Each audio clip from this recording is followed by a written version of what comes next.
Bonjour à toutes et à tous. Bienvenue dans ce troisième webinaire consacré à la ville résiliente face à la pénurie de ses ressources. Je vous remercie pour votre intérêt porté à cet événement et de prendre le temps d'assister à ce troisième webinaire sur la problématique de la gestion de la ressource de l'eau dans les villes et dans les projets urbains. Je me présente, je m'appelle Marcus Zepp, je suis professeur d'urbanisme et co-directeur de l'École d'urbanisme de Paris.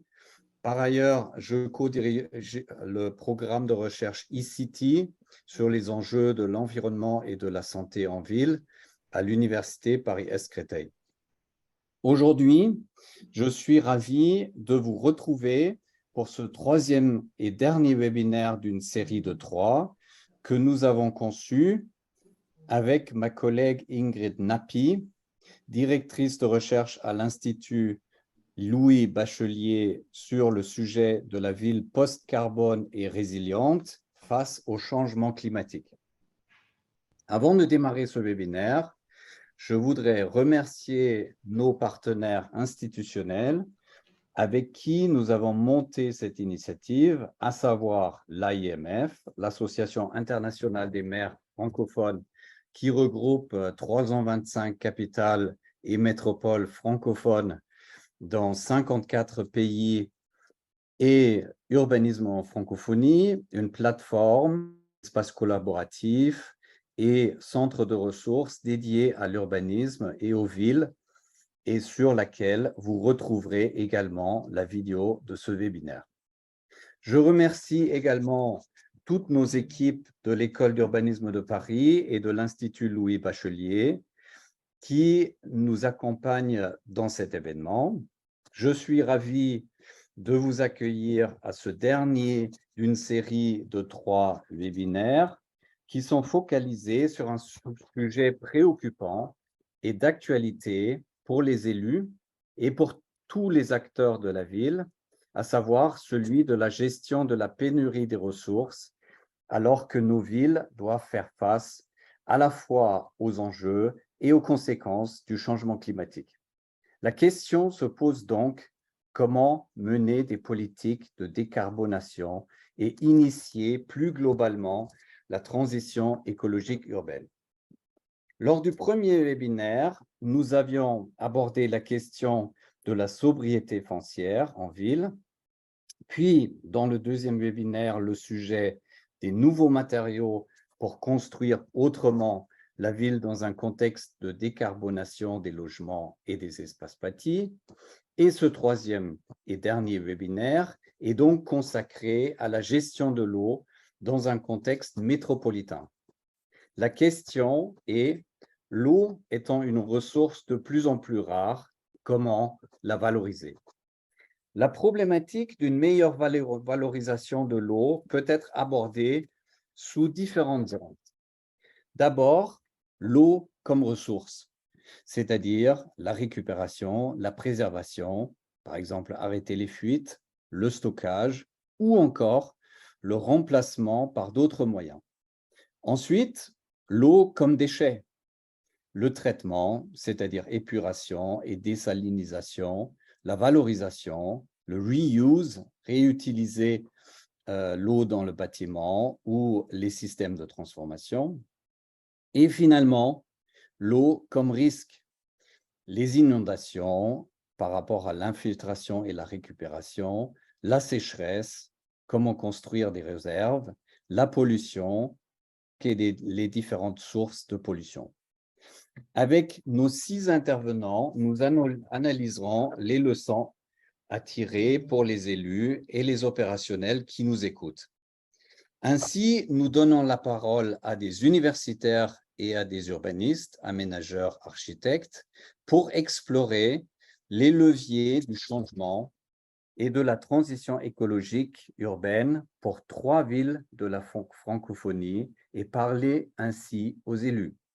Alors, je vous présente le programme d'aujourd'hui. J'ai donc le plaisir d'accueillir les intervenants suivants. Pour le premier cas, celui de Lyon, Roloff Verhaeghe, maître de conférence et directeur de l'Institut d'urbanisme de Lyon. Puis Estelle Goutaudier, paysagiste concepteur et chef de projet à l'agence BASE. Pour le deuxième cas, celui de la ville de Lausanne, Muriel Delabarre, maître d'enseignant et de recherche à l'Université de Lausanne, Guillaume Desquil, responsable du bureau de développement et projet Métamorphose de la ville de Lausanne. Et pour le troisième cas, aujourd'hui, celui de Casablanca, Fouad Amraoui, docteur d'État en hydrogéologie et professeur à la faculté des sciences Ain Choc de Casablanca, l'université Hassan II. Avec Ingrid Pechel Abdarazak, chargée de mission à l'ITEC, chargée de la coopération et des relations internationales, et aussi conseillère auprès de l'adjoint au maire de Casablanca, chargé de la coopération. Mon collègue professeur Alain Dupuis, directeur de l'École nationale supérieure en environnement, géoressources et ingénierie de développement durable, fera ensuite la synthèse des problématiques abordées lors de ce webinaire. Ce webinaire dure 1h30 et nous consacrons un petit moment d'échange et de réponse à vos questions que Ingrid Nappi fera remonter dans le chat. On va commencer tout de suite par le cas de Lyon avec Roloff et Estelle qui nous présenteront l'évolution de la question de l'eau à Lyon et puis la gestion de l'eau dans le projet de la ZAC des Girondins. À vous, Roloff Verhaeghe. Bonjour. Bonjour à tout le monde. Donc, Roloff Verhaeghe, maître de conférence à l'Institut d'urbanisme de Lyon, que j'y dirige par ailleurs. On va vous parler avec Estelle Goutaudier de la gestion de l'eau dans un projet d'aménagement à Lyon, le projet la ZAC des Girondins. Mais avant d'aller parler de la ZAC, je vais vous donner un peu d'éléments de contexte sur la ville de Lyon et sur la façon dont l'eau joue un rôle important dans le développement de cette ville et comment les choses ont changé au fil du temps. Donc, ce que vous voyez, l'image, c'est une vue de la ville de Lyon du sud vers le nord. On le survole du sud vers le nord. Et ce que montre l'image, c'est que la ville de Lyon s'est construite sur la confluence de deux rivières, un fleuve et une rivière, le Rhône, qui vient des Alpes. Je ne sais pas si vous voyez le curseur, qui vient de l'est des Alpes, qui heurte en gros à Lyon les premiers contreforts du Massif central et qui descend vers le sud, vers la Méditerranée. Et puis la Saône, qui vient du nord et qui descend, qui rejoint le Rhône à Lyon et qui descend donc ensemble vers la Méditerranée. Cette configuration a fait que la ville de Lyon, disons que la relation de la ville de Lyon avec l'eau était d'abord surtout une relation un peu difficile, notamment à partir, la ville ancienne, la ville médiévale, romaine et médiévale, est construite sur des hauteurs et a bénéficié de la présence de rivières pour la navigation, pour le commerce. On reste encore sur l'image précédente, s'il vous plaît, pardon. La partie est de la ville est construite sur une partie plane qui était historiquement la zone inondable du Rhône. Et donc la ville a traversé relativement tardivement le Rhône. Le Rhône est une rivière assez comment dire, avec un gros débit qui pose des problèmes d'inondation régulièrement. Et la ville n'a su traverser le Rhône qu'à la fin du XVIIIe siècle, début du XIXe. Et il y a eu encore des grandes inondations à Lyon en 1840, 1856, ce qui fait que la relation de la ville de Lyon avec l'eau, c'est plutôt une relation un peu conflictuelle dans le passé. Beaucoup d'eau qui influençait la ville. Depuis 1860, la ville a commencé à se protéger de l'eau, à construire des digues, à faire tout un travail d'assèchement. Et Le quartier de Gerland, que vous voyez ici sur la carte, qui se situe dans la partie sud de la ville de Lyon, est typiquement un de ces quartiers qui est construit sur un territoire qui a été inondable avant les grands travaux d'assèchement, avant la construction des digues, avant des travaux d'ingénierie qui ont rendu ce quartier constructible. Donc, un quartier qui est construit sur des remblais en grande partie et qui s'est développé au fil du 19e siècle comme un quartier industriel lié en partie à la réalisation de lignes de chemin de fer qui relie Paris à Marseille, enfin, qui séparait d'un côté le quartier de Gerland du reste de la ville de Lyon, mais qui faisait aussi une accessibilité forte qui desservait le quartier assez, comment dire, de façon assez importante, qui permettait le développement de l'industrie.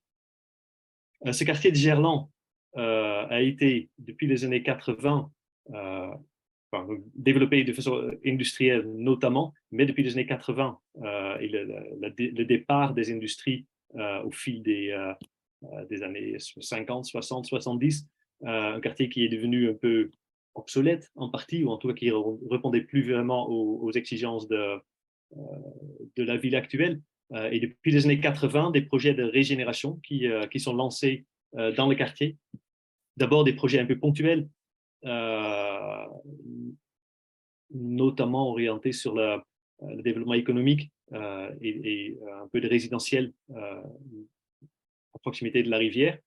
En 2013, un grand plan stratégique a été fait pour le quartier, un master plan par des paysagistes et des urbanistes qui ont voulu amener de la cohérence dans cette régénération de la ville.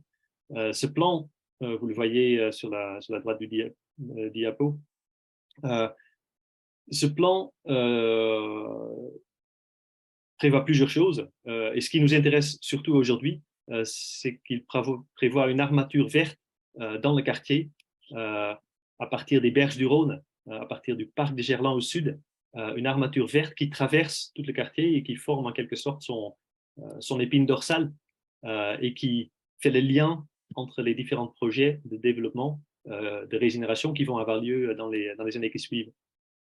Alors, le quartier dont on veut parler, enfin, sur lequel on va focaliser aujourd'hui, c'est le quartier des Girondins, qui se situe au nord de cet axe vert, de cette épine dorsale verte que vous voyez traverser le quartier au milieu. Donc, au nord, en forme un peu triangulaire, vous voyez le projet de la ZAC des Girondins, qui a commencé dans les années 2015-2016, qui est maintenant en cours de développement et qui comporte quelques éléments intéressants par rapport à la gestion de l'eau que Estelle Goutadier du bureau base va vous présenter dans la suite. Bonjour à tous. Alors, Estelle Goutaudier, paysagiste à l'agence base. Voilà, vous voyez la ZAC des Girondins à l'écran. Alors, base est maître d'œuvre des espaces publics sur ce projet avec plusieurs co-traitants, Aegis, les éclaireurs, Transitech. Et puis, base a aussi la mission paysagiste conseil pour l'ensemble de la ZAC avec les architectes TVK. La ZAC, c'est 17 hectares, dont 7,5 hectares d'espace public et c'est des surfaces conséquentes d'espaces plantés. C'est 14 000 mètres carrés de massifs plantés et 900 arbres. Et ces surfaces de plantation, elles répondent à des enjeux qui sont vraiment d'installer des continuités, d'installer un réseau planté structurant au service de la qualité de vie des habitants, de rendre les espaces publics confortables en apportant de la fraîcheur au milieu d'un milieu urbain très dense, et puis en fabriquant une continuité écologique par les plantations et les surfaces, les sols poreux, la possibilité d'infiltrer les eaux pluviales. On peut passer à la slide suivante. On est sur 10 ans d'aménagement. Le plan précédent que vous avez vu, il date de 2013. Et puis, ces principes de gestion des EP que vous voyez à l'écran sous forme de schéma, ils datent aussi de 2013. Ils ont été vraiment établis au démarrage des études et de l'AVP. Vous voyez un schéma tout en haut. Le schéma multicolore, il représente la ZAC dans son ensemble. Le schéma qui est à gauche en rouge et vert représente les espaces publics de la ZAC. Celui à droite en bleu et marron représente les îlots à bâtir. Il y en a 22, donc c'est des constructions qui s'échelonnent dans le temps et qui représentent sur ce schéma les espaces privés de la ZAC. Et puis les 4 petits schémas en bas qui déclinent voilà, les typologies de gestion des EP, avec en bas à gauche les voiries existantes pour lesquelles on nous a demandé de conserver en fait la gestion des EP, la gestion des eaux pluviales existantes, à savoir des eaux pluviales qui sont guidées dans un réseau unitaire. Les voiries, donc le deuxième schéma en vert, qui sont les voiries que l'on a créées, les voiries projets, pour lesquelles les eaux de pluie des trottoirs sont guidées vers les espaces plantés, tandis que les eaux de pluie des voiries partent dans un réseau de grilles, puis des caissons et sont infiltrées dans le sol, dans la nappe phréatique. Les îlots denses que vous voyez en marron sont des parcelles construites dont une partie des eaux pluviales est absorbée par des toitures végétalisées, tandis que le trop-plein part dans des réseaux publics. Et cette eau-là n'est pas infiltrée parce que c'est une eau issue d'une parcelle privée et dont la qualité est compliquée à contrôler. Et puis, ce que vous voyez en bleu, ce sont les îlots jardins. Ce sont des îlots qui ont une surface suffisamment conséquente pour imposer à la construction de gérer ces eaux pluviales, donc ces eaux de toiture, à la parcelle. Ça veut dire en cœur d'îlot, prévoir des espaces extérieurs, des espaces plantés qui vont infiltrer toutes ces eaux pluviales. Donc, ces grands principes de gestion, ils ont été établis en 2013 et ce qu'on voulait, voilà, on a passé en revue 10 années d'études et de travaux et regarder ce qui avait évolué. On peut commencer par les voiries existantes où, même si on nous avait demandé de conserver la gestion des EP, on a profité des travaux pour installer un réseau séparatif pour anticiper un mode de gestion des eaux de pluie qui allait évoluer dans le temps. Et puis pour le schéma vert, les voiries projets, on a proposé un mode de gestion alternatif, notamment pour l'artère dont a parlé Roelof, qui est l'allée de Fontenay, qui est vraiment l'armature verte, la grande promenade plantée qui traverse la ZAC du nord au sud. Et on peut regarder cet exemple sur la slide suivante. Et en fait, il s'agissait de proposer en fait un mode un petit peu alternatif de gestion des EP avec, alors vous voyez un petit plan au-dessus de la coupe à gauche de la photo, avec une hachure rose sur ce plan qui localise l'emprise d'une grande fosse de plantation. D'habitude, voilà, chaque arbre a sa fosse de plantation. Là, la volonté, c'était de maximiser ces fosses, ces surfaces, ces volumes de terre, de favoriser le développement racinaire et de favoriser cette continuité écologique que j'ai évoquée plus tôt. Et dans un second temps, sur ces fosses de plantation, dans ces massifs plantés, installer un réseau de drains surfaciques qui récupère les eaux pluviales des cheminements et qui vient la répartir de manière homogène sur tout le massif planté. Il y a aussi des sondes tensiométriques qui ont été installées au sein de ces massifs. Et elles continuent à récolter des données d'humidité des sols et de développement racinaire des arbres. Et ça, c'est la métropole de Lyon qui, grâce à ces données, ajuste l'arrosage de ces espaces. Cette proposition de gestion alternative, elle a été faite en 2013. Aujourd'hui, elle n'a plus rien d'alternatif.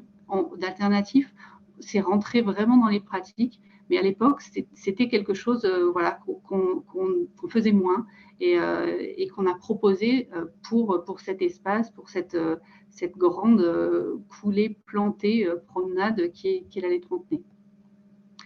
On peut passer à la slide suivante. Après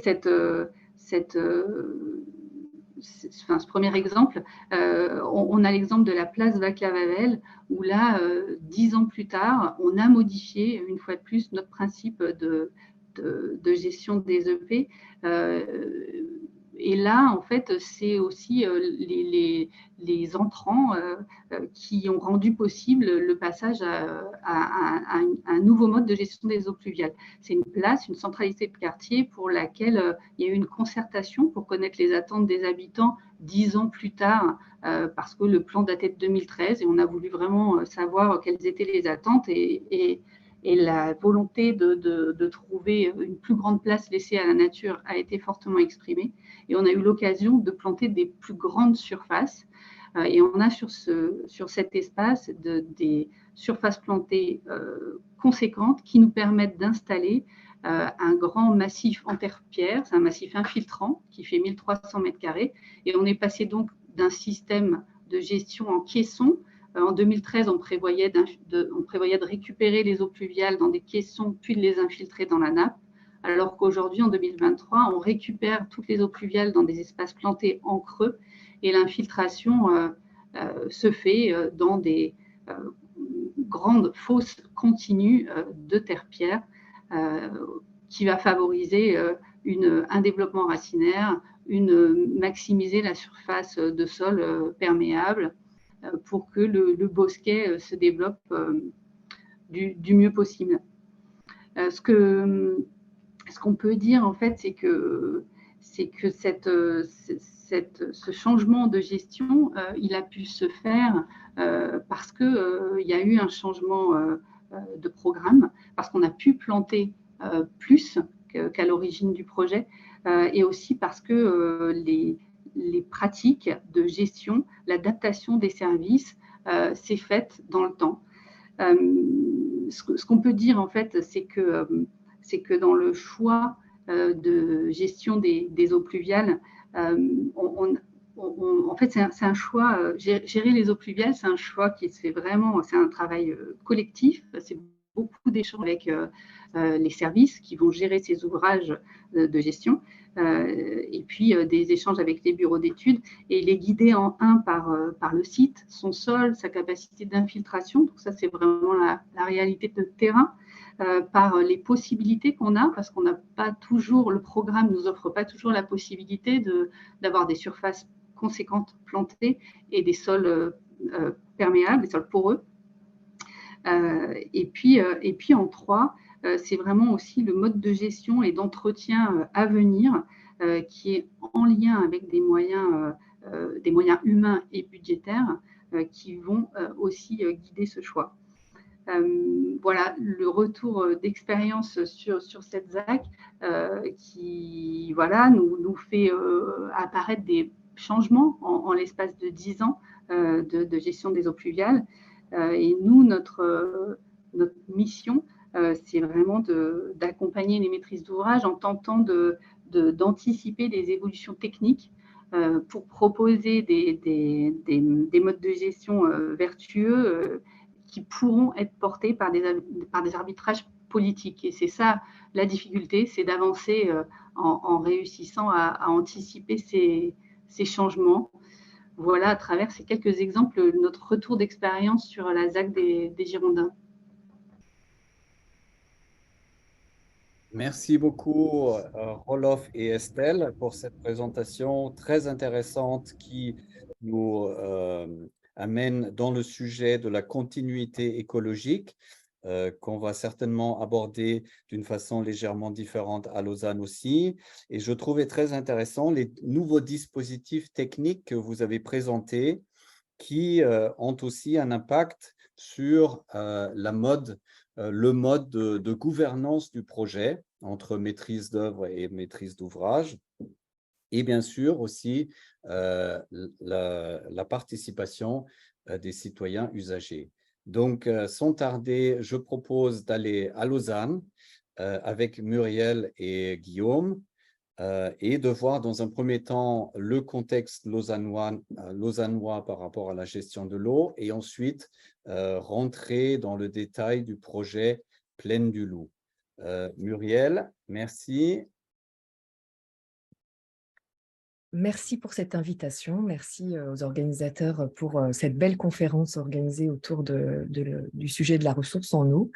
Donc, nous avons le plaisir avec Guillaume Desquil qui présentera l'expérience du quartier des Plaines du Loup dans un deuxième temps de faire une immersion sur le laboratoire de Lausanne et de se déplacer un petit peu donc, à l'est de Lyon pour analyser ce cas d'étude qui est aussi riche d'expérience. Donc, Lausanne, c'est une ville qui est située sur les rives du Léman, avec 137 000 habitants. Donc, on est sur une ville constituée. Là, vous avez à l'image les 17 quartiers lausannois qui composent la ville de Lausanne, avec les territoires forains plus au nord qui participent aussi à la ville de Lausanne, à la composition de la commune en tous les cas. Donc, Lausanne, récemment, comme beaucoup de villes, elle a été soumise à des risques nombreux, des aléas, notamment, alors on peut rester sur la slide précédente, merci, à des aléas, notamment des aléas liés au dérèglement climatique. Alors, ce n'est pas uniquement au changement climatique, mais c'est vraiment cette question de dérèglement au sens large. Et en l'occurrence, on a été soumis en particulier à des inondations liées à des pluies torrentielles, notamment en 2018, et qui vont ne pas cesser justement de s'accentuer dans les années à venir. On a plusieurs laboratoires qui travaillent sur ces sujets de prévision climatique avec Météo Suisse, notamment le WSL qui base des scénarios d'adaptation au changement climatique et de vulnérabilité de certains territoires. Donc, Lausanne est une ville, comme beaucoup d'autres, vulnérables à ces questions de dérèglement climatique. Et ça appelle bien sûr des postures très pragmatiques de projet. Ça a été présenté dans le cadre lyonnais avec ces dispositifs d'ingénierie écologique. Guillaume les présentera dans un deuxième temps. Et moi, dans un premier temps, je vais vous parler effectivement d'une mise en contextualisation, d'une étude récente sur les morphologies environnementales et l'analyse bioclimatique de Lausanne pour savoir un petit peu dans quel contexte on se situe avant de dessiner justement des propositions spatialisées qui sont support justement à ces dispositifs d'habitabilité des milieux de vie. Donc Marcus a évoqué 3 registres, l'eau comme ressource, l'eau comme déchet et l'eau comme risque, et on va essayer d'illustrer dans notre propos ces 3 dimensions. Donc, d'une part, caractérisant la peau de Lausanne dans un premier temps. Tous les territoires possèdent une peau, on le sait, une épaisseur géologique, géographique, hydrographique aussi. Et Lausanne est véritablement constituée par un système de structures étagées, qui est déterminé par à la fois une historicité liée à un glacier, effectivement, qui a creusé ses sillons, ses vallées, et puis un régime hydrographique aussi, qui se compose en tout cas de 2 réseaux principaux. On peut passer à la slide suivante. Donc, issus de ces délaissés glaciaires plus des régimes de l'érosion fluviale, on a maintenant désormais ces réseaux fluviaux hydrographiques qui s'écoulent par gravité et qui sont qui s'écoulent dans 2 directions opposées. Le Talent, plus au nord, et ses affluents qui drainent le nord du territoire et qui s'écoulent jusqu'à la mer du Nord, et puis le reste du réseau qui est réparti entre plusieurs bassins hydrographiques, la Mèbre, le Galicien, la Louve, le Flon et la Vuachère, ainsi que la Podèze. Donc ces eaux, bien sûr, rejoignent le lac Léman et participent en tout cas à rafraîchir la ville, selon des surfaces, en tous les cas, plus ou moins à ciel ouvert. Donc, le régime de ces rivières, il ne s'écoule pas de manière identique dans chaque quartier, et c'était l'objet de cette étude, de caractériser véritablement les lieux dans lesquels ces rivières sont parfois cachées, parfois en busée, et comprendre en fait les dispositifs d'ingénierie écologique aussi, ou d'ingénierie technocratique qui ont été mis en place dans le développement de la ville. Et on a à peu près 13 kilomètres d'écoulement de rivières entre ces cinq rivières que j'ai citées auparavant, qui s'écoulent soit de manière souterraine, soit de manière surfacique. Donc, le rapport entre les eaux souterraines et surfaciques, elle est quasiment identique à Lausanne, avec à peu près 15 000 mètres linéaires d'eau à ciel, enfin en souterrain, pardon, et 12 000 mètres en eau à ciel ouvert. Et ce sont des données en fait qui sont largement accessibles au public via des organismes, notamment l'Office fédéral de la statistique. Donc, hormis une rivière qui est celle de la VUHR, qui est à l'est du territoire lausannois, qui s'écoule par gravité quasiment sur la totalité de son tronçon à ciel ouvert, le reste est sectionné, partitionné par des ouvrages techniques et embusé par des ouvrages techniques. Ce réseau, on peut passer à la slide suivante, ce réseau hydrographique, il vient épouser une structure d'armature paysagère forte à l'échelle de Lausanne, et il suit en fait voilà, cette continuité aussi géographique d'espaces végétalisés. Donc Lausanne a cette particularité aussi d'épouser non seulement cette structure étagée, d'avoir ce réseau hydrographique qui est soit enfoui, soit à ciel ouvert, et également des espaces végétalisés d'exception qui sont autant de relais de fraîcheur et qui participent à des hotspots de fraîcheur, de relais de fraîcheur à l'échelle de Lausanne. Donc, on a à peu près, à l'échelle de la ville, 26 mètres carrés d'espace végétalisé par habitant et 229 hectares d'espace végétalisé qui sont structurés par des systèmes de grands parcs, un petit peu comme à Lyon. On a ces systèmes de grands parcs, on a des systèmes de parcs relais, des parcs intermédiaires, des parcs historiques, des parcs de détente, des cimetières également qui participent à ces relais de fraîcheur et qui sont autant de lieux de rabattement frais pour les riverains. Et nous, ce qui nous a particulièrement intéressé dans cette circonscription de data géoréférencée, c'était d'étudier les températures de surface, à la fois des NDVI, donc de la capacité de ces espaces à assurer des lieux de rafraîchissement, et également des mesures d'aléas liées au type de revêtement surfacique à l'échelle des villes, et notamment des surfaces asphaltées, comme ça a pu être présenté dans le premier cas d'étude. Donc, on a mené depuis 1 an et demi une campagne d'analyse bioclimatique qui recense les hotspots vulnérables, les hotspots de fraîcheur aussi, les relais de fraîcheur, qui sont bien sûr circonscrits par ces réseaux capillaires de rivières et d'espaces végétalisés. Et grâce aux mesures satellites du satellite Landsat 8 qui passe au-dessus de chaque territoire, on a pu identifier et cartographier, selon un classement assez basique, toutes les températures de surface, les hotspots de chaleur et les hotspots de fraîcheur et les lieux plus ou moins vulnérables à l'échelle de la ville de Lausanne. Donc, on a des sites qui sont hautement vulnérables, notamment des tissus denses constitués. Le centre de Lausanne en fait partie, certains territoires aussi limitrophes au centre, et puis le quartier qui nous intéresse plus particulièrement, celui au nord de Lausanne, donc, qui est le quartier de Bausson-Bélécherette, dans lequel se situe le quartier des Plaines du Loup.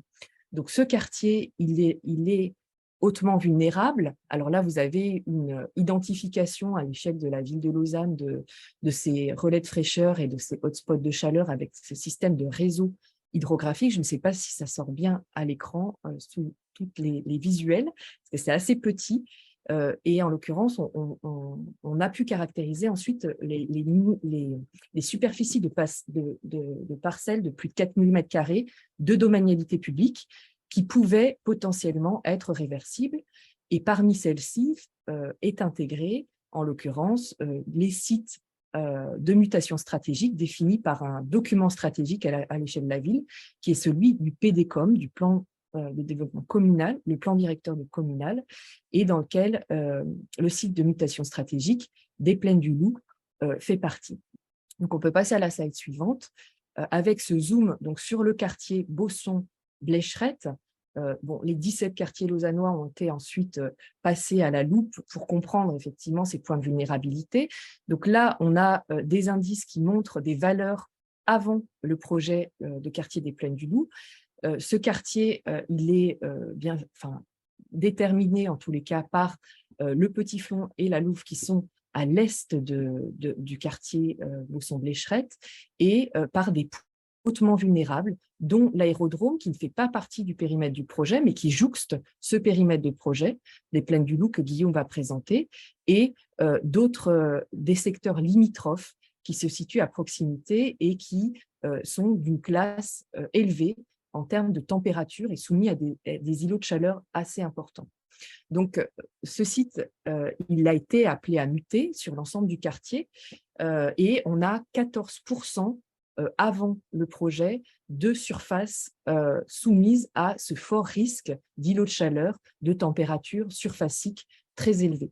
Donc, les enjeux sont multiples pour ce quartier et appellent des temps très rapides dans ces temps de processus de projet pour installer des éléments frais, des dispositifs frais d'ingénierie écologique. Donc, c'est exactement le même type de posture que le premier cas d'étude présenté à Lyon, en utilisant la ressource de l'eau comme ressource limitée pour des besoins aussi raisonnés.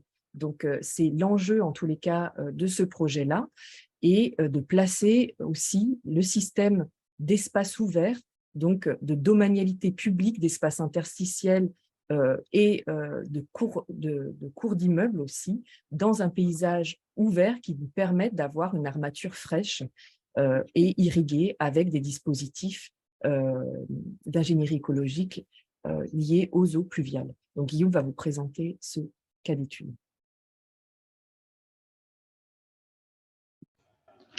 Merci beaucoup, Muriel. J'ai l'impression, à l'instar du Tour de France, d'être lancé comme un sprinter après un formidable équipier. Ça me met un peu de pression. Je vais aussi aller assez vite après cette très belle présentation du contexte où effectivement vous avez à l'écran en haut à gauche une illustration du projet Métamorphose, en fait quelques mots tout de même là-dessus, qui consiste à, pour la municipalité de Lausanne, transformer une série de grands sites, initialement pour moderniser les infrastructures sportives, et puis de plus en plus pour créer des quartiers à vocation durable et produire des logements qui répondent aux fortes tensions observées sur le marché du logement dans l'agglomération. Raison pour laquelle on déploie effectivement 3-4 grands sites, 3-4 grands projets, dont celui des Plaines du Loup qui figure sur l'image en bas à gauche, où vous l'avez en fait avant sa mutation. On observe au nord notamment du parking des terrains de football en l'occurrence qui ont été déplacés dans une nouvelle infrastructure sportive. Et puis à l'issue d'un concours d'urbanisme, puis d'une stratégie, d'un équivalent d'un schéma directeur en somme, il y a eu l'opportunité de déployer un projet urbain qui comporte un potentiel de 149 000 mètres carrés, entièrement en main de la ville de Lausanne. La ville de Lausanne prévoit dans son modèle de développement immobilier plusieurs aspects. Le principal, c'est qu'elle demeure propriétaire. Elle octroie, en Suisse, on dit des droits de superficie. En France, on dit des baux amphithéotiques à l'intention d'investisseurs qui sont de 4 types. Des investisseurs qui sont des sociétés filles de la ville, rapidement l'équivalent de société HLM française, des investisseurs privés, des coopératives d'habitants et puis des sociétés d'utilité publique qui développent aussi des logements à vocation sociale. Ces investisseurs ont été regroupés en 5 pièces urbaines qui apparaissent discrètement mais qui apparaissent quand même sur le plan de droite et ont été amenés à développer des projets et le cœur des îlots qui composent ces projets. À droite, vous avez donc, si on revient encore sur la précédente, vous avez une illustration du projet des espaces publics où on observe que en fait, le projet il est composé donc, de 5 pièces urbaines avec des transversales qui lient 2 axes radiaux de part et d'autre du projet, et la ville est chargée de la construction de ces espaces publics. Si on passe à la diapositive suivante, effectivement, on peut voir un état du projet vu de drone il y a encore quelques semaines, où le sud du secteur a déjà été livré. Et puis les derniers projets, on observe encore 3 grues pour lesquelles le gros œuvre n'est pas fini. Voilà, il faut savoir qu'on a compté jusqu'à 28, il y a eu 28 grues au total, donc 23 en simultané sur le site. Un élément important, c'est que vous voyez au fond à gauche de l'image un bâtiment qui est un parking en ouvrage qui regroupe en fait toute l'offre de stationnement du secteur, ce qui a permis au fond de limiter au maximum l'imperméabilisation du site, puisqu'en définitive, il n'y a pas de sous-sol au-delà des emprises des bâtiments. Donc, il n'y a pas de voitures dans le quartier, à l'exception des voitures qui sont destinées aux personnes à mobilité réduite. Et puis maintenant, si on va sur la diapositive suivante, on peut avoir un aperçu de quelques-unes des démarches qui ont été, des illustrations de quelques-unes des démarches qui ont été conduites pour la gestion de l'eau. Il y a quelques redites avec la présentation lyonnaise, puisqu'en fait, il y a des éléments qui ont été techniques, en tout cas, qui ont déjà été évoqués, notamment la possibilité de faire du stockage dans les fosses, des stockages de l'eau dans les fosses des arbres. Sur le plan en haut à gauche, vous avez une illustration en fait, du lien entre la gestion de l'eau et la composition des espaces publics, avec ce plan de gestion des eaux pluviales, dont on a ici un extrait qui présente une possibilité des différentes solutions, avec effectivement des noues, des systèmes de fosses, de gestion des eaux, et puis des bassins de rétention qui s'articulent en fait avec le projet d'espace public et qu'en sont une composante. Peut-être encore 2-3 éléments techniques qui sont assez intéressants. En haut à droite, une illustration de tout le travail qu'on a conduit pour arriver à conjuguer l'utilisation des toitures pour, d'une part, implanter des panneaux solaires qui répondent aux besoins énergétiques, et puis d'autre part, pour ce qui nous intéresse, avoir des systèmes de végétalisation des toitures et donc de rétention des eaux en toiture. Et puis, un troisième dispositif technique un peu plus cocasse, si vous permettez, en bas à droite, qui consiste en fait en la valorisation énergétique des eaux usées. Donc, le système d'approvisionnement énergétique du quartier repose principalement pour la chaleur en tout cas, sur un système de 30 sondes géothermiques qui vont chercher de l'eau, qui vont chercher la chaleur du sous-sol évidemment, qui sont reliées entre elles. Et puis pour compléter ce système énergétique, il y a donc l'idée d'avoir une revalorisation, de retirer la chaleur des eaux usées et de la réinjecter dans le système énergétique des eaux de la géothermie. Ce système, il a été nécessaire parce que le quartier est très dense et puis que l'implantation de sondes n'était pas, on n'avait pas il est tellement dense qu'on n'avait pas suffisamment d'espace pour implanter autant de sondes qu'il lui fallut pour approvisionner en chaleur le quartier. Donc le principe, c'est qu'on implante vous avez l'image de l'installation de ce dispositif où en fait, c'est tout simple, on récupère la chaleur des eaux usées puis on la réinjecte dans le système. Et puis le dernier élément technique sur lequel je voulais revenir, c'est que pour tout le projet, on déploie un système d'évaluation qui s'appelle SMEO, qu'on a élaboré nous-mêmes, qui vise à l'analyse de la durabilité du quartier d'une part et des bâtiments d'autre part. Et puis dans ce système, on a 2 éléments relatifs à l'eau qui sont intégrés. C'est l'économie de la ressource à travers des systèmes de robinetterie, des exigences sur les appareils électroménagers également qui sont développés. Et puis, encore une fois, la perméabilisation du sol autant que possible avec un suivi de la compacité des projets de bâtiments qui sont développés. Puis comme synthèse, je vous propose la diapositive suivante. En reprenant finalement la typologie qui a été proposée tout à l'heure par Marcus Zeff, l'eau comme une ressource.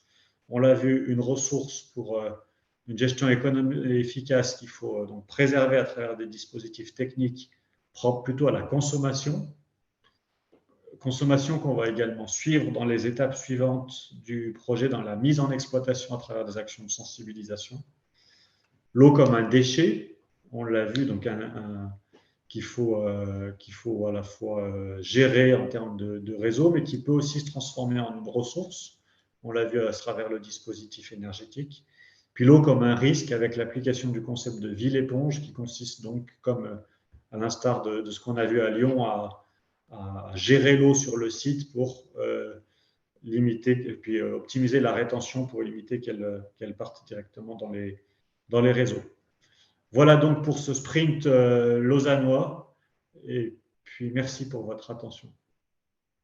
Merci beaucoup Muriel et Guillaume pour cette présentation qui, dans un premier temps, nous montre la peau particulière du territoire de Lausanne et qui met en exergue en fait les hotspots et les cold spots et très certainement l'articulation entre ces différents spots qui est importante. Et après, le focus très intéressant sur cet écoquartier. J'ai eu de la chance la semaine passée de le visiter avec mes étudiants de l'école d'urbanisme. Et effectivement, on était impressionnés à la fois par la taille de ce projet et par la densité.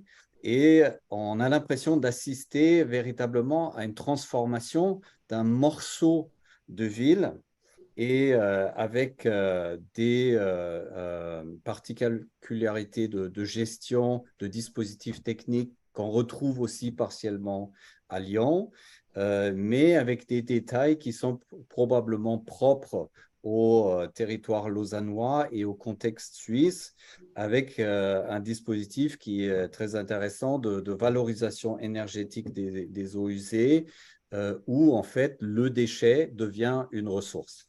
Donc maintenant,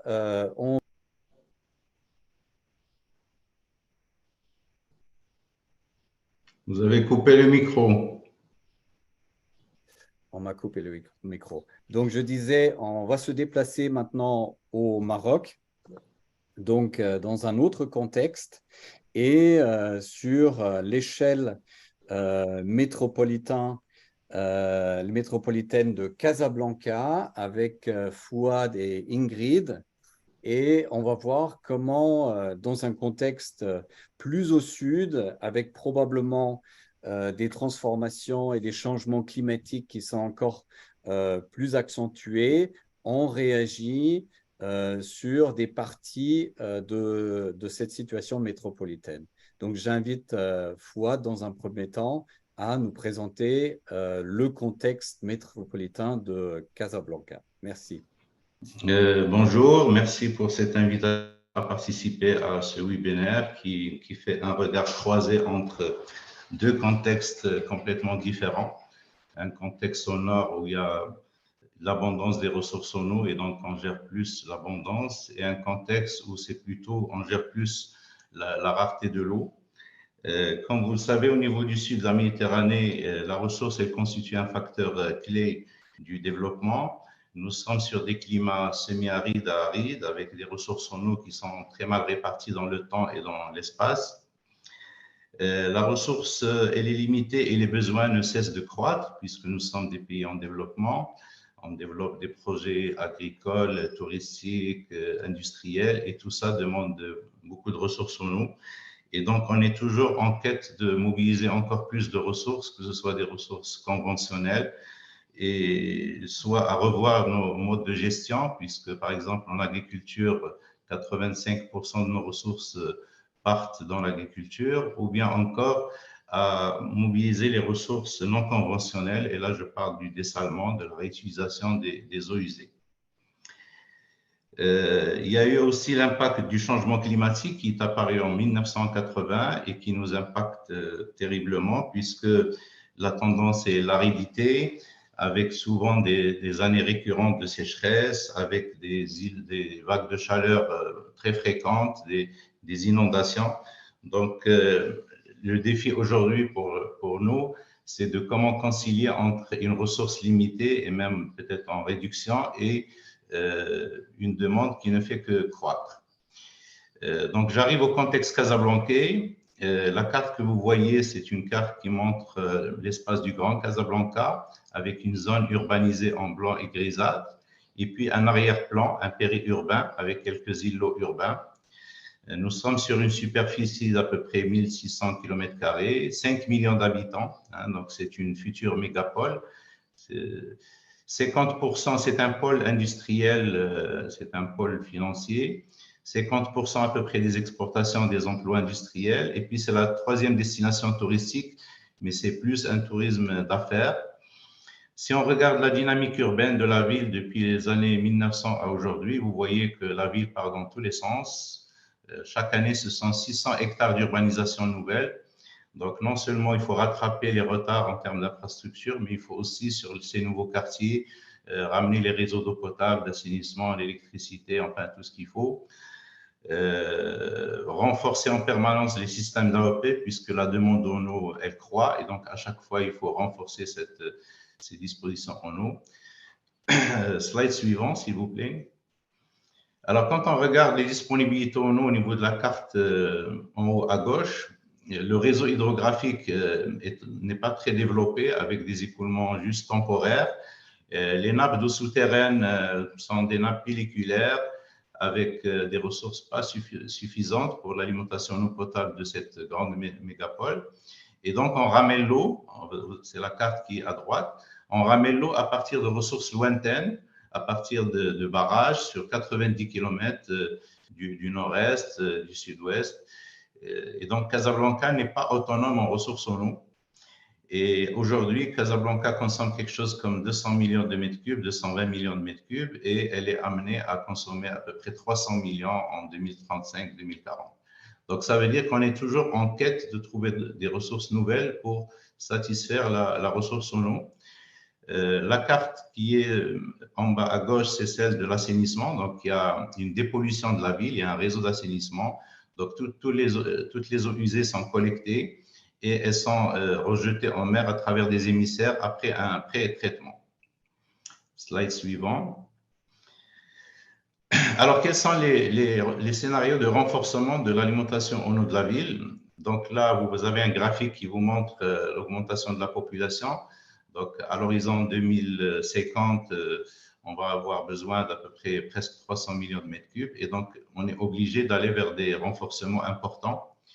Donc, il y en a trois que l'on met ici. D'abord, le dessalement. Le dessalement d'eau de mer, à une certaine époque, c'était juste un scénario. Maintenant, c'est devenu une obligation. Et donc, en 2026, on va avoir une grande usine de dessalement d'eau de mer qui va pouvoir sécuriser l'alimentation en eau de la ville. Il y a également un transfert d'eau à partir des bassins du Nord, puisqu'au Maroc, nous avons une zone tempérée au Nord où on a de l'excédent en eau. Et donc, ce sont des transferts très importants. C'est à peu près 15 mètres cubes par seconde qui vont être transférés sur 67 km pour pouvoir sécuriser l'eau au niveau donc, de tout l'axe Rabat-Casablanca. Et puis, nous avons un potentiel aussi qui est très important, c'est celui de ces eaux usées que l'on rejette aujourd'hui en mer. Dans un certain temps, il fallait dépolluer la ville et donc c'était tout à fait normal qu'on puisse collecter ces eaux, qu'on fasse un pré-traitement, qu'on les rejette en Méditerranée à travers des émissaires. Ce sont des émissaires, le premier, il fait à peu près 2 km 200, le troisième, il fait 3 km 600 pour rejeter en eau en Atlantique pour qu'elles puissent être dispersées et ne pas avoir de retour de ces eaux usées pour garder une certaine qualité pour les eaux de baignade. Donc ça, ce sont un peu les voies, disons, de renforcement de cette alimentation pour les années à venir. Slide suivante, s'il vous plaît. Alors, dans le cadre académique, et pour répondre à l'atteinte de l'ODD 6 et celui 11 relatif à l'eau, l'assainissement et puis la durabilité des villes, on avait travaillé entre 2005 et 2014 sur un projet d'agriculture urbaine à Casablanca. D'abord, pour que l'agriculture soit une alternative du développement de la ville. Vous avez vu la dynamique urbaine de la ville. Et on manque terriblement d'espace vert dans la ville. Et donc, nous, on a développé ce projet pour dire l'agriculture peut être une alternative de développement. Et on est sorti avec 5 projets phares pour la ville. D'abord, la ville doit être nourricière. Et donc, on peut développer de l'agriculture en respectant les normes d'agroécologie pour produire un certain nombre d'aliments pour la ville. On a dit aussi que la ville doit être belle et récréative, donc développer des parcs multifonctionnels au niveau de la ville et surtout développer ce que vous voyez en vert sur la carte, c'est un collier vert qui va permettre d'abord d'arrêter l'expansion urbaine, quitte à la reprendre au-delà de ce collier.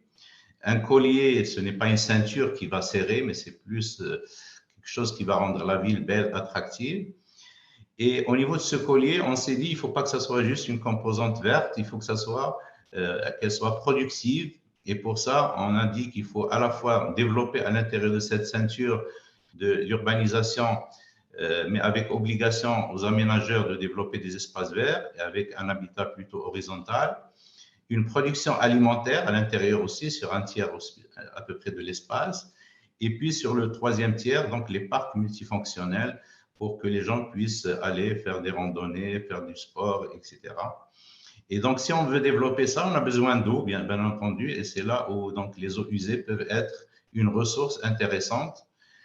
On a dit aussi au niveau des projets phares que la ville doit être efficiente en ressources, donc c'est là où les ressources, les eaux usées peuvent être intéressantes.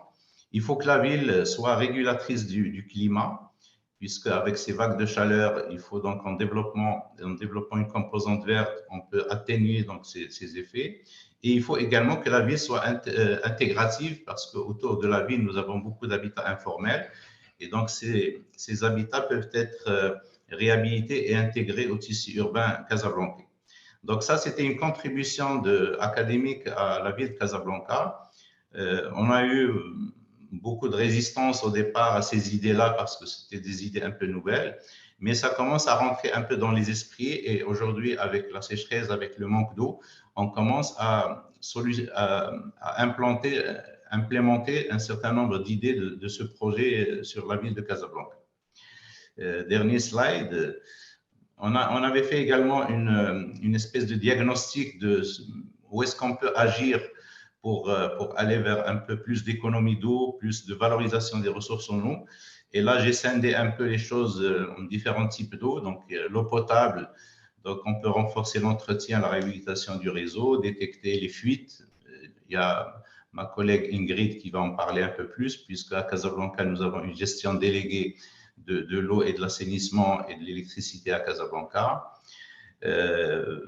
Au niveau des eaux pluviales, des fois, pendant l'hiver, il y a beaucoup de pluie qui est perdue et donc on peut développer beaucoup plus de bassins d'orage, pouvoir récupérer ces eaux et les réutiliser notamment pour l'irrigation des espaces verts, pour aussi la recharge de la nappe ou les utiliser aussi en industrie. Pour l'eau agricole, il faut que les systèmes du goutte à goutte, il faut qu'ils soient, puisqu'ils sont subventionnés, il faut qu'ils soient rendus obligatoires. Il ne faut pas qu'on perde de l'eau dans l'agriculture. Il faut appliquer les lois contre les pollueurs des nappes souterraines, les cultures économes. Donc là, je piste un peu un certain nombre d'améliorations qui peuvent être apportées pour une meilleure gestion des ressources en eau. Et puis pour les eaux usées, bien entendu, entretenir le réseau, généraliser le réseau à tout le territoire, y compris dans le milieu rural, installer des steppes pour une gestion décentralisée, c'est-à-dire au lieu de collecter toute l'eau et l'emmener vers la mer, tous les quartiers périphériques essayent de récupérer l'eau sur place, la traiter et la réutiliser sur place. Donc tout ça, ça va dans le sens de ce qui est recommandé pour les ODD, que ce soit pour une ville durable ou pour l'eau potable et l'assainissement. Voilà, je vous remercie. Merci beaucoup, Fouad, pour cette mise en contexte très intéressante. Avant de de donner la parole à Ingrid, je voudrais rappeler à nos participants, spectateurs, de ne pas oublier de poser des questions dans le chat. On aura un petit moment après cette dernière présentation de Ingrid Péchel pour prendre vos questions et répondre collectivement. Donc, sans attendre, je vais passer la parole à Ingrid maintenant et je fais tourner le diapositive. Merci. Merci Marcus pour cette dernière prise de parole. Donc, écoutez, mon collègue Fouad Amraoui a déjà abordé de nombreux points. Donc, ça va être difficile d'apporter encore de nouveautés, mais cette fois-ci, on va plus se pencher et plus se concentrer sur la vision de l'opérateur. Et nous, en tant qu'opérateur, peut-être vous présenter notre gouvernance, comment on travaille sur place avec les autorités marocaines, et également quels sont tous les outils qu'on a mis en place justement pour préserver la ressource et sensibiliser la population à cette problématique très importante qui a été érigée d'ailleurs en problématique nationale par le roi du Maroc, qui a fait un discours donc cette année pour nous donner la grande vision et nous proposer à tous, les opérateurs, les autorités, de mettre en œuvre un certain nombre de projets pour sécuriser la ressource. Donc, sans plus tarder, on va démarrer avec la première slide. Donc, je vous présente un petit peu l'IDEC, qui est donc l'entreprise de gestion déléguée, comme l'a dit Fouad, qui est en place depuis 1997 sur la ville de Casablanca et son territoire, on va dire toute sa grande banlieue. Donc, ça fait plus de 5 millions de personnes en gestion. Et c'est un territoire qui est extrêmement grand et extrêmement disparate, extrêmement hétéroclite aussi. On a un centre urbain, comme l'a souligné également mon collègue, qui est extrêmement dense et qui grossit extrêmement vite. On a plus de 600 hectares par an de lotis. Donc, c'est pour nous, en tant qu'opérateurs, un défi extrêmement important de pouvoir alimenter en eau, en assainissement, en électricité, puisqu'on a les 3 services à l'IDEC, plus l'électricité en tant qu'éclairage public. Donc, on a 4 services à gérer. Donc, aujourd'hui, le rythme est tellement fort, tellement important, que cela nécessite évidemment des ressources extrêmement lourdes qui doivent être mobilisées au niveau national, puisque Casablanca est la capitale économique avec une économie extrêmement importante qui fait vivre le pays en réalité. Donc, alors, bon, pour vous dépeindre l'IDEC assez rapidement, on est une entreprise marocaine en gestion déléguée donc depuis 1997 jusqu'à 2027. Aujourd'hui, on a à peu près 1,5 million de clients en eau, à peu près la même chose en électricité et l'assainissement sur tout le territoire de la gestion déléguée aujourd'hui. Donc, depuis le démarrage du contrat, on a investi plus de 30 milliards dans les réseaux. Alors, pour donner juste une idée, on a à peu près dépensé un tiers pour l'adduction en eau potable et plus de la moitié pour l'assainissement. L'assainissement étant un des investissements les plus lourds à aligner pour une ville comme Casablanca qui, en plus, grandit extrêmement vite et de manière anarchique. Donc, on va passer à la deuxième slide, s'il te plaît. Donc, la gouvernance de Casablanca, alors c'est un petit peu particulier. Nous, on ne travaille pas directement avec les élus de la ville. On travaille avec 3 organes. Donc, on travaille avec le ministère de l'Intérieur qui contrôle un petit peu la gestion de l'opérateur, définit également les investissements et les grandes lignes de budget. On travaille également donc avec l'autorité délégante qui est composée par les 3 communes qui constituent Casablanca. Donc à Casablanca, on a la commune de Mohamedia qui est aux alentours de Casablanca et Ain Arouda, avec lesquels nous avons signé le contrat de gestion déléguée. Et on a également donc la tutelle de ce qu'on appelle l'ECI, qui est l'établissement de coopération intercommunale, qui regroupe tous les élus, donc faisant partie de ces communes que je viens de citer. Donc, c'est un suivi qui est à la fois au niveau de l'État, donc au niveau du ministère, au niveau local, à travers les élus au travers de l'établissement intercommunal géré par les élus. Et donc, l'IDEC, évidemment, donne son avis sur les investissements, mais on va dire que c'est surtout une gouvernance qui est gérée au niveau de l'État. Donc, on passe… Alors, comme vous voyez un petit peu la carte, hein, je pense que vous avez vu passer des cartes de FOAD auparavant, mais Casablanca, donc c'est ce qui est en vert. Donc ça, c'est la commune, ce qu'on appelle la commune urbaine de Casablanca. Ce qui est en bleu, c'est toute la zone rurale de Casablanca, ce qui est également en marron aussi. Et toute sur cette zone rurale, on a extrêmement de mouvements au niveau de la promotion immobilière. On a des zones d'habitation qui sont décidées un petit peu de manière hétéroclite à travers tout ce périmètre. Et donc, il n'est pas forcément en adéquation avec notre schéma directeur. Donc, il faut ensuite aller, bien sûr, trouver des financements pour pouvoir aller raccorder tous ces lotissements qui poussent un petit peu comme des champignons tout autour de Casablanca. Voilà, on va passer à la troisième slide, s'il vous plaît. Donc, la gestion de notre ressource, puisque c'est un petit peu le sujet aujourd'hui. Alors, à l'IDEC, on s'est très vite rendu compte qu'on allait avoir des difficultés pour sécuriser l'approvisionnement en eau potable à Casablanca, surtout sur ces 3 dernières années, on a eu extrêmement peu de pluie. Comme l'a souligné M. Amraoui tout à l'heure, on est essentiellement alimenté par des barrages. Donc là, les barrages étaient extrêmement bas, donc il a fallu effectivement se connecter et faire énormément d'investissements supplémentaires, plus de 635 millions d'investissements qui ont été faits sur ces 2 dernières années pour pouvoir faire venir l'eau des réseaux où il était encore disponible dans le nord, pour pouvoir ensuite alimenter la métropole. Donc, c'était des travaux extrêmement lourds qui ont été faits en coercition avec l'Office national de l'eau potable, qui est l'office étatique, et qui a également fait des travaux à travers tout le pays pour sécuriser la ressource en eau potable pour toutes les grandes villes. Donc, ce qui fait qu'aujourd'hui, on a une capacité, nous, à Casablanca, de stockage qui nous permet de ne pas avoir de coupure, même quand même quand la limite d'eau est arrivée ces 2 dernières années. Donc, grâce à ces nouveaux investissements, ça nous a permis de ne pas avoir à sensibiliser trop les gens autour de coupures, puisque la notion de coupure pour les populations, c'est toujours très anxiogène.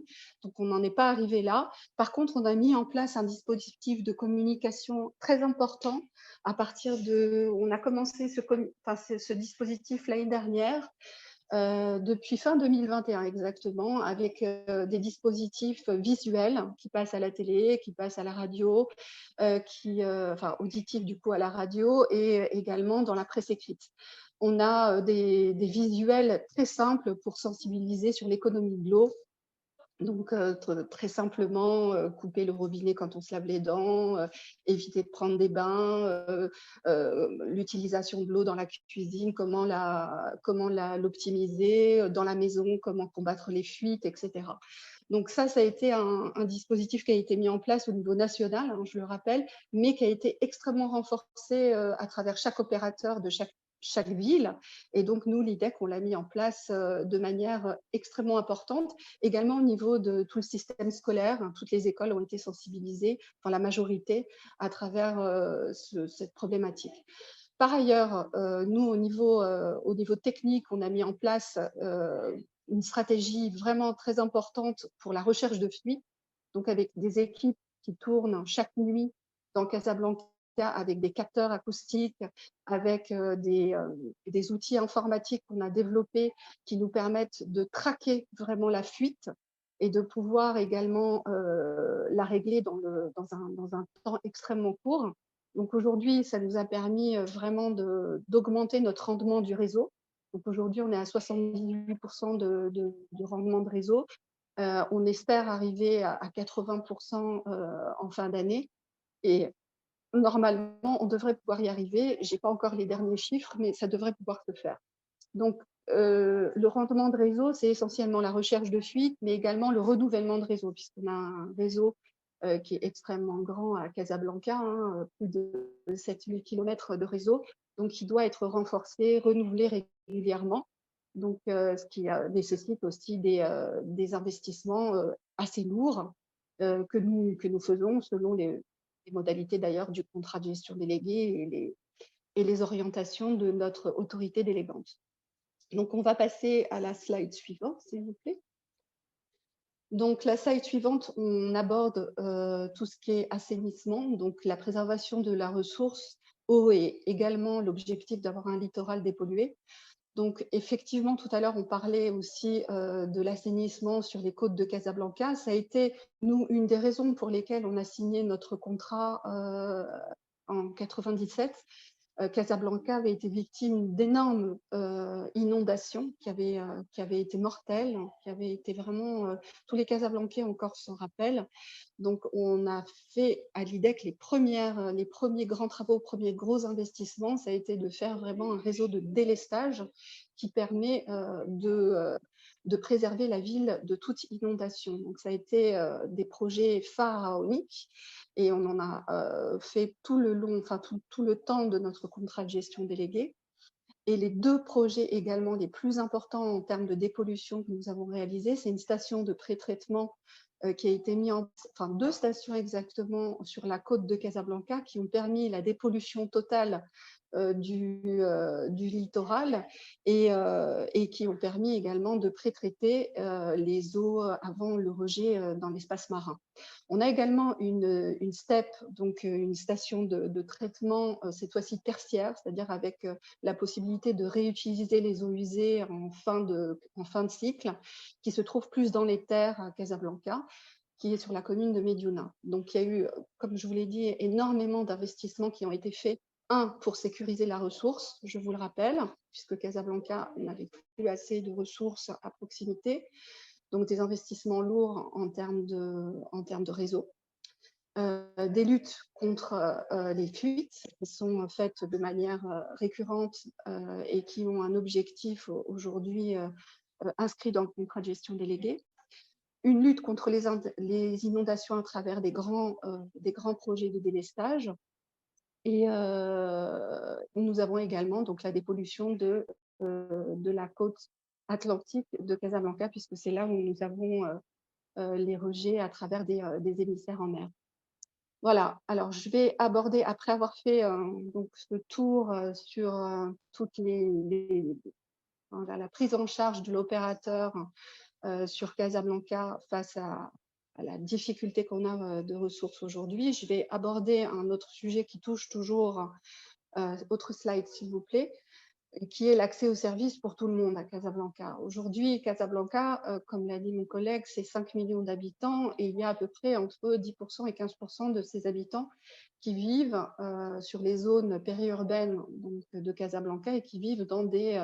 alors, on ne va pas appeler ça des bidonvilles, mais on va appeler ça plutôt des lotissements qui ne sont pas conventionnels, donc qui ont été lotis sans avoir l'eau, l'assainissement et l'électricité.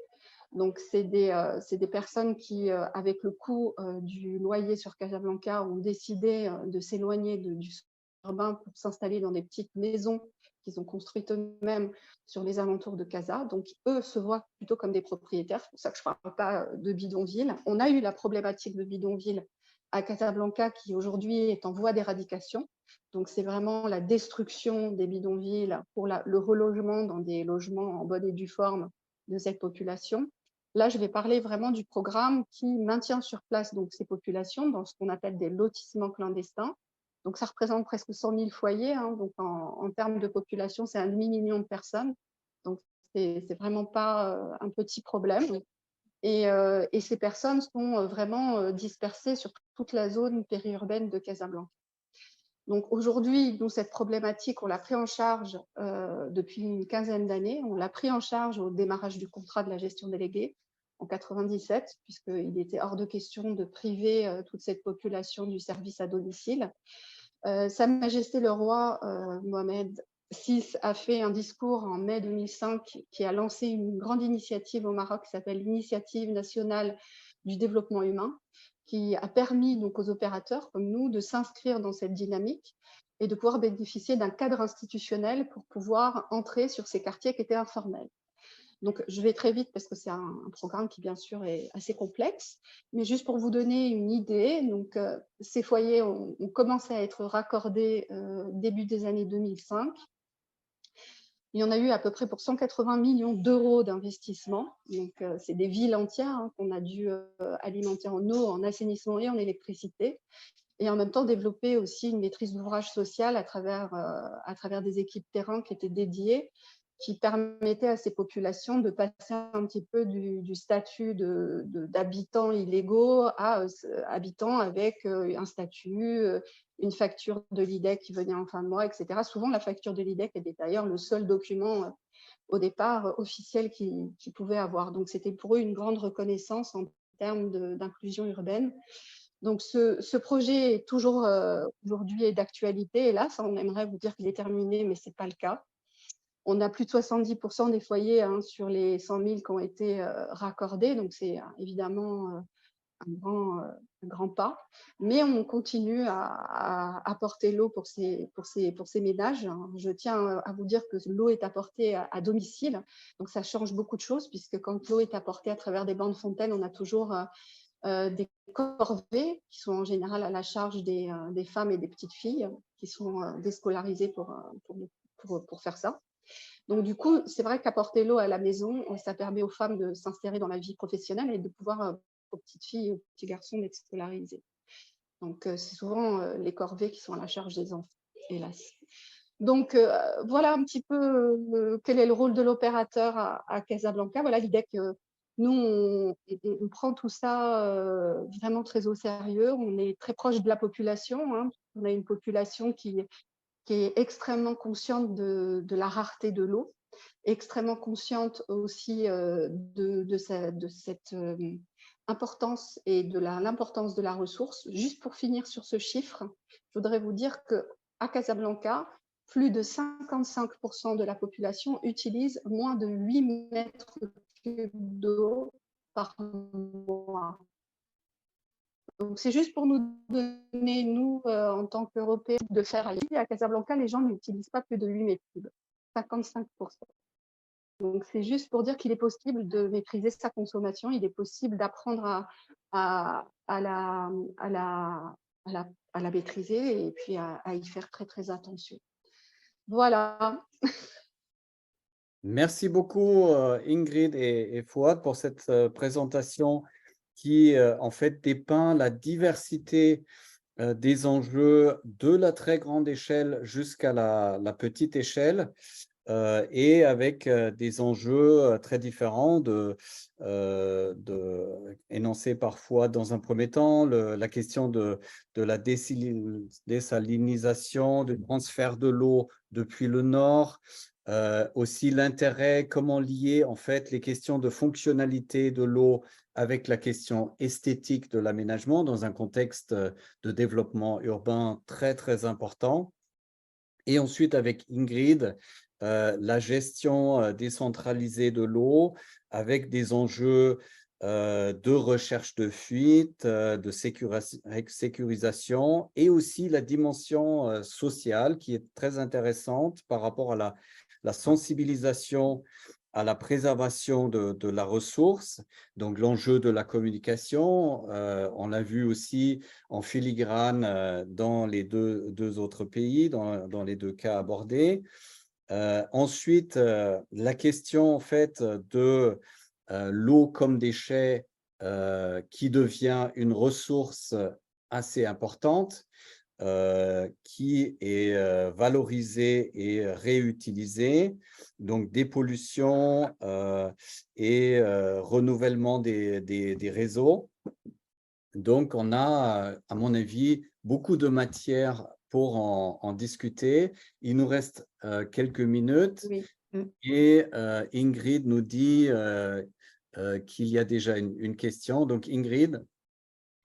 En fait, il n'y a pas de questions réellement, donc on peut inviter encore pour les 3 minutes qui restent dédiées aux questions les auditeurs et les spectateurs à nous en poser via le chat. Il y a des félicitations qui sont apportées pour le travail qui est fait par l'autre Ingrid à Casablanca.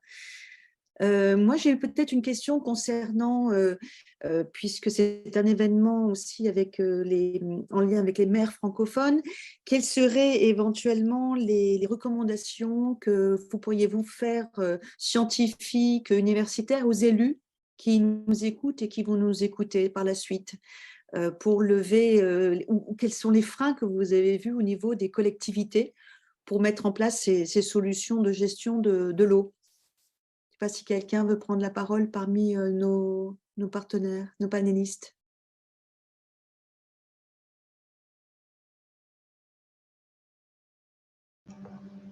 Bah, moi, je peux bien peut-être répondre d'un point de vue maîtrise d'œuvre. Nous, on est vraiment concepteur d'espace public.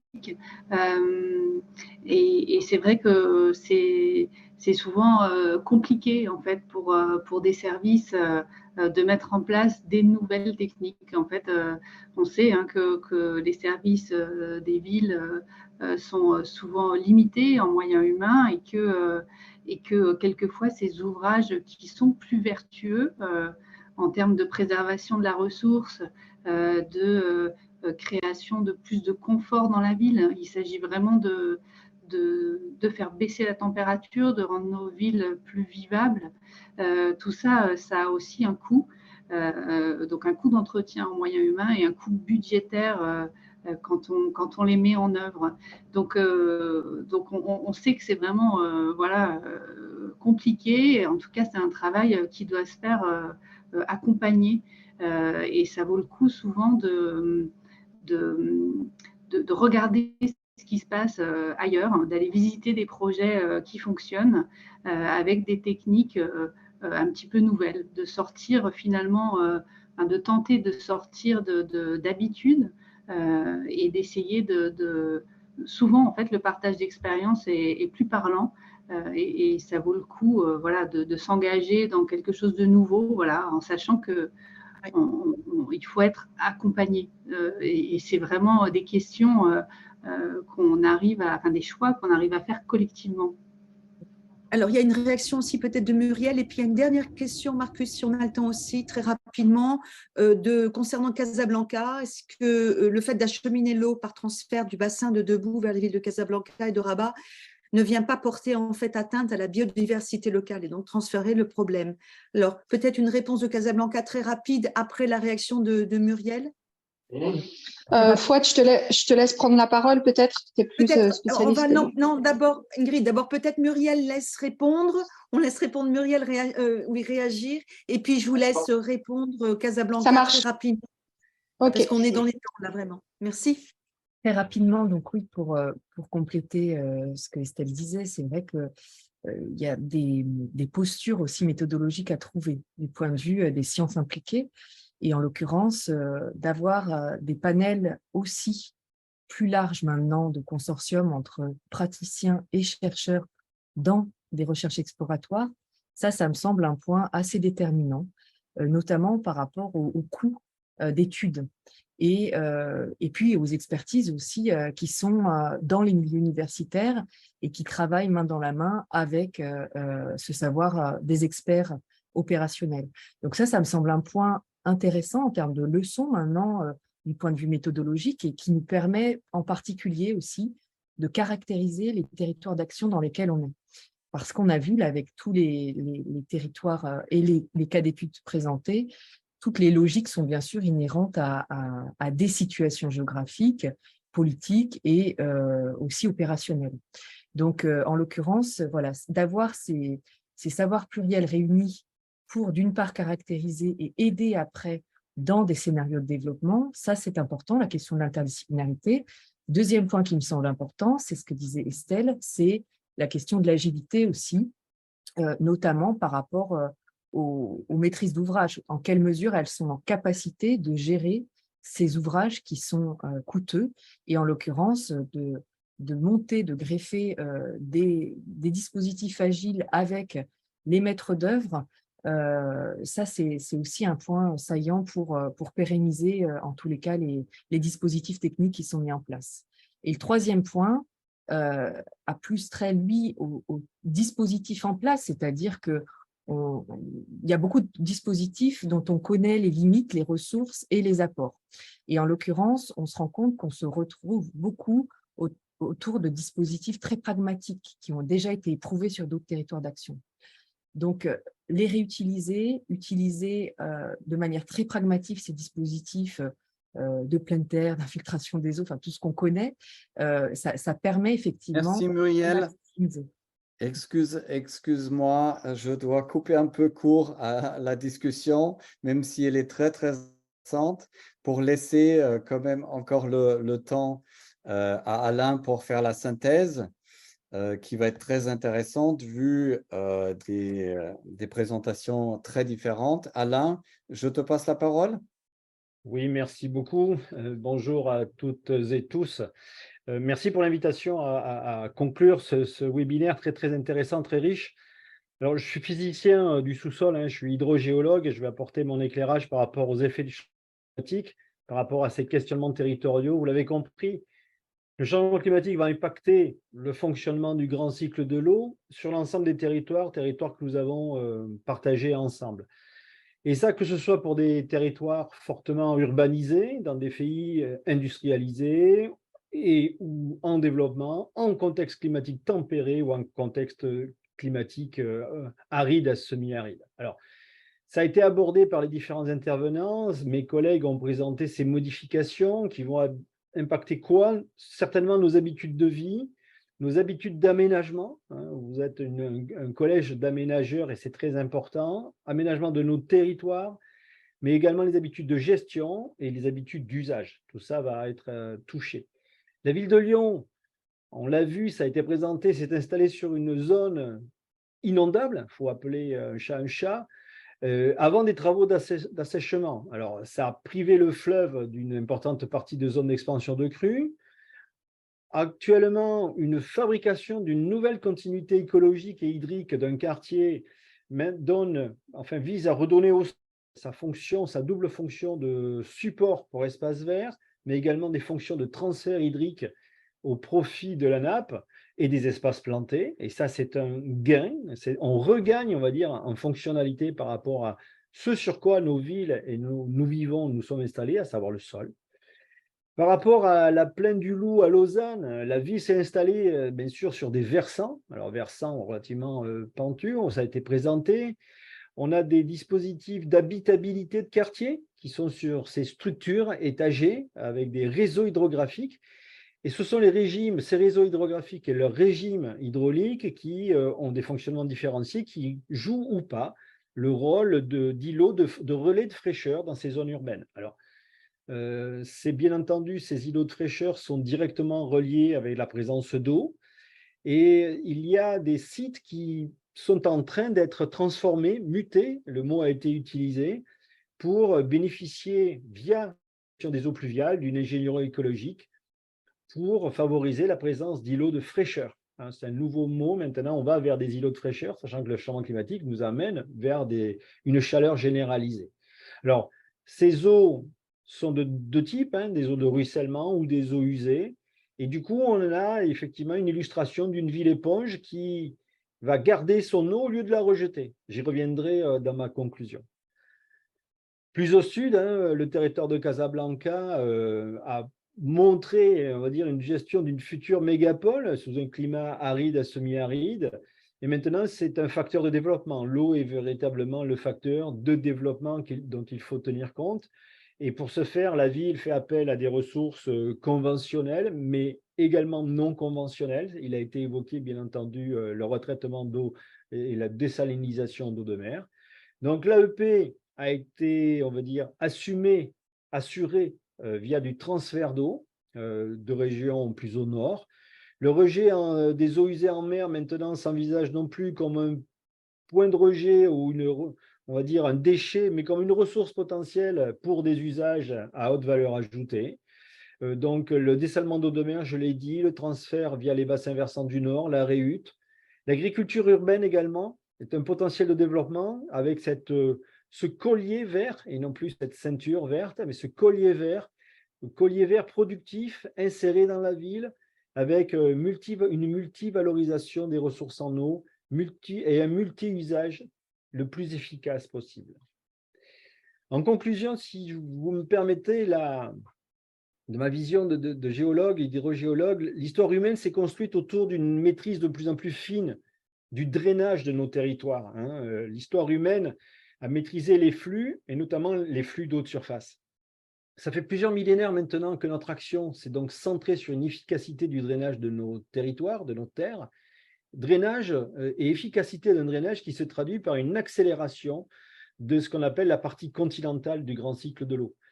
Alors, cette évolution, cette accélération du grand cycle de l'eau, elle est d'autant plus visible que le changement climatique, dans la modification des précipitations et notamment la distribution temporelle des précipitations qu'il va nous imposer ou qu'il a commencé à nous imposer, rend encore plus visible cette efficacité de notre drainage de nos territoires. Et en fait, notre ingénierie que nous avons déployée depuis plusieurs millénaires, mais surtout depuis quelques siècles, nous sommes en train de l'envisager comme étant un effet négatif, alors qu'on l'avait imaginé et pensé pour un effet bien entendu positif. Donc, des territoires se retrouvent maintenant asséchés, et je mets des guillemets bien entendu, par des infrastructures et des aménagements humains, nos propres aménagements, nos propres effets. La ville ou les zones urbaines, on va dire au sens plus large, apparaissent comme des territoires où les effets du changement climatique sont de plus en plus visibles et seront d'autant plus ressentis, notamment par les îlots de chaleur de surface, mais également souterrains, puisqu'on a maintenant la démonstration que le transfert de chaleur se fait également sur le souterrain. Donc, un changement majeur d'orientation de nos habitudes d'ingénierie, de nos habitudes d'aménagement et sur l'ensemble de nos territoires est en train d'être visible, de s'opérer, et les acteurs qui vous ont présenté, on va dire, ces résultats sont des acteurs, on va dire, potentiels dans cette évolution. L'eau était à la base une ressource, puis elle est devenue un déchet, nous l'avons traitée comme un risque.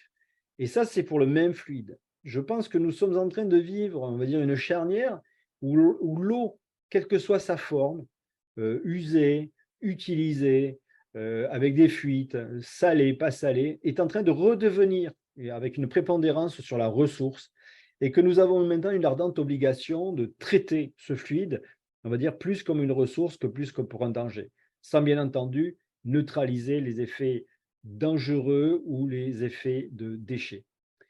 Et j'en conclurai, si vous me permettez, par juste une phrase.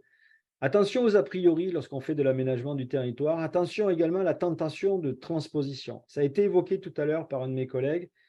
Ce n'est pas parce qu'une expérience a abouti sur un territoire qu'elle est directement transposable sur une autre. Il faut bien entendu l'accompagner, il faut bien entendu s'adapter, adapter cette solution et regarder si elle est adaptable aux propriétés physiques locales du territoire en question et surtout aux choix politiques et aux stratégies des habitants de ce même territoire. Sans on va dire, cet ensemble de propriétés qui vont converger vers un même état, la solution d'ingénierie environnementale qui sera choisie ou la solution d'aménagement du territoire sera vouée à l'échec. Donc, on est maintenant engagé vers une réussite quasi obligatoire et c'est l'ensemble de ces paramètres qu'il faut maintenant envisager. Voilà, cher Marcus, merci beaucoup. Merci beaucoup Alain pour cette synthèse qui nous rappelle en fait le cycle de l'eau éternel entre ressources, déchets et risques que tu as très bien présenté avec les éléments des trois présentations et aussi et surtout cette attention à porter à la transposition directe où il faut maintenant chaque fois en fait se rappeler qu'une mission doit absolument prendre le contexte local. Donc, avant de passer la parole à Ingrid Nappi pour le mot de la fin de ces trois webinaires, je voudrais très chaleureusement remercier tous nos panélistes qui ont pris le temps de présenter dans le temps imparti avec une maîtrise parfaite les cas qui sont très divers et dont on pourrait parler très très longuement. Ça a vraiment fait la richesse de ce troisième webinaire. Merci aussi à tous les participants qui ont pris le temps de nous écouter et de participer jusqu'à la fin. Et merci finalement à Ingrid Nappi, ma collègue, avec laquelle nous avons étroitement travaillé pour le montage de ces webinaires. Donc, Ingrid, veux-tu faire le mot de la fin? Merci Marcus, merci également à tous les panélistes et les spectateurs. Un petit mot de la fin pour clôturer cette série de 3 webinaires, pour vous dire qu'ils seront, et à la demande d'un auditeur, ils seront en ligne à la fin de la semaine ou début de semaine prochaine sur 3 sites, Habitants en francophonie, l'AIMF et l'Institut Louis Bachelier. Donc vous retrouverez l'intégralité de ces 3 webinaires, ainsi qu'une synthèse de ces 3 webinaires qui sera disponible courant du mois de septembre. Voilà, je remercie également toute l'équipe de l'Institut Louis Bachelier et en particulier Max Bruel qui nous a assistés pour ces 3 webinaires et qui prendra contact également avec vous prochainement pour les synthèses. Merci à tous.